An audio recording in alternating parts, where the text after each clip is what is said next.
Halo semua, perkenalkan kami dari kelompok 10 ingin mempersembahkan video dengan tema Separation of Power. Sebelum itu, perkenalkan nama saya Alan Satunisa dengan NPM 2504101091. Perkenalkan, nama saya Nuraziza Hamdi dengan NPM 250411100006. Perkenalkan, nama saya Siswadani Registra Eliza Putri dengan NPM 250410100205. Perkenalkan, nama saya Emma Tanda Sindra dengan NPM 2500101019. Selamat menyaksikan. Rekan-rekan yang saya hormati, kita tidak bisa diam saja melihat keresahan para orang tua. Anak-anak mereka terancam kehilangan masa depan akibat kecanduan digital. Bukti-bukti telah terkumpul, mulai dari aduan masyarakat hingga data kasus anak pada tahun ini. Oleh karena itu, kami di Parlemen telah merancang Undang-Undang Perlindungan Digital Anak yang berisikan larangan penggunaan media sosial untuk anak di bawah 13 tahun dan pembatasan akses internet setelah jam 9 malam. Interupsi, kami memahami urgensinya, namun apakah Parlemen sudah mempertimbangkan kesiapan infrastruktur? Penguasa digital bukan hal yang sederhana, butuh biaya besar dan sistem yang matang. Bapak Presiden terhormat, justru disinilah letak pembagian kekuasaan. Kami di legislatif menyusun aturan, dan Anda di eksekutif melaksanakan dengan rancangan yang strategis. Maka dengan ini, rancangan Undang-Undang Perlindungan Digital Anak saya nyatakan sah. Legislatif memegang kekuasaan dalam membentuk undang-undang, bisa disebut juga dengan rule making function. Namun dalam praktiknya, proses ini tidak terlepas dari perdebatan dan pertimbangan berbagai kepentingan. Undang-undang sudah disahkan, sekarang tanggung jawab berada di tangan kita.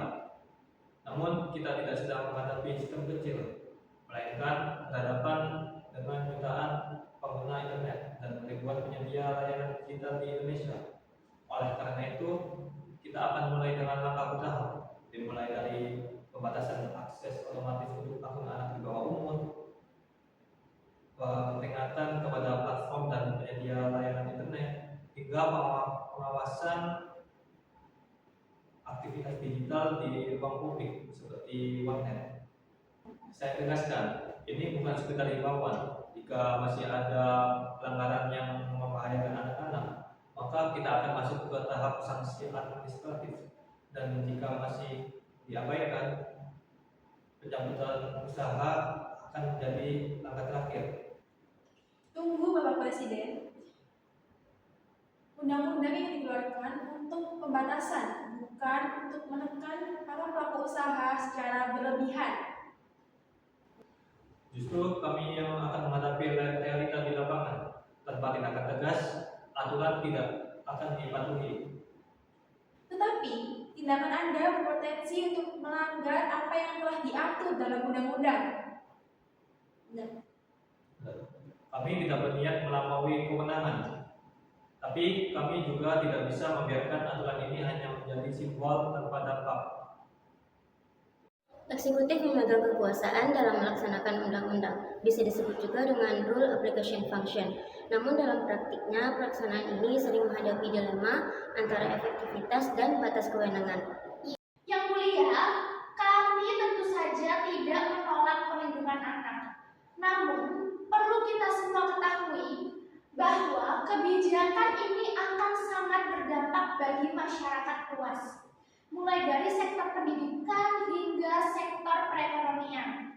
Seperti contohnya saja kursus online dan juga pelaku usaha yang ikut dirugikan seperti itu. Bahkan ada ancaman pencabutan izin usaha tanpa batasan pelanggaran yang jelas. Jika demikian, maka sama saja melanggar hak kami untuk mencari nafkah yang mulia. Baik, kami yang memahami adanya dua kepentingan, yaitu perlindungan anak dan kebebasan masyarakat. Ketua DPR Apakah undang-undang ini telah mengatur secara jelas batasan dan pengecualian khususnya untuk kepentingan pendidikan? Izin yang mulia, undang-undang ini kami susun berdasarkan urgensi perlindungan anak. Namun, kami mengakui bahwa pengaturan teknisnya masih memerlukan penjabaran lebih lanjut. Izin yang mulia, kami hanya menjalankan undang-undang tanpa tindakan tegas.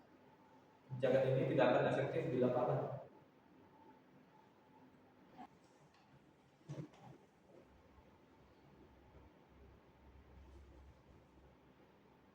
Setelah mempertimbangkan seluruh fakta dan argumentasi, Mahkamah menemukan bahwa undang-undang yang dibentuk oleh legislatif masih bersifat multitafsir, terutama terkait dengan pengecualian untuk kepentingan pendidikan. Selain itu, tindakan oleh eksekutif dalam menerapkan sanksi berpotensi melampaui batas kewenangan. Dengan ini, Mahkamah memutuskan yang pertama, memerintahkan kepada legislatif untuk memperbaiki pasal yang multitafsir. Yang kedua, menyatakan tindakan oleh eksekutif dalam menerapkan sanksi harus melalui tahapan yang jelas dan proporsional. Yang ketiga, menyatakan tindakan pencabutan usaha tanpa prosedur yang memadai batal demi hukum. Yudikatif berperan sebagai penyeimbang, tidak membuat undang-undang, tidak pula menjalankannya, tetapi memastikan bahwa keduanya tetap berada dalam koridor konstitusi. Bisa disebut juga dengan rule adjunction function. Tanpa saya, tidak ada undang-undang yang melindungi masyarakat. Tanpa saya, aturan hanyalah tulisan di atas kertas tanpa adanya tindakan nyata. Dan tanpa saya, aturan dan aksi bisa menjadi sewenang-wenang. Kekuasaan bukan untuk dikuasai, tetapi untuk diawasi. Inilah separation of power. Ketiganya tidak boleh berada di satu tangan yang sama. Mereka saling mengawasi agar kekuasaan tetap berpihak pada rakyat, bukan pada kepentingan. Karena ketika kekuasaan saling mengawasi, keadilan akan tetap berdiri dan rakyat tetap menjadi tujuan utama.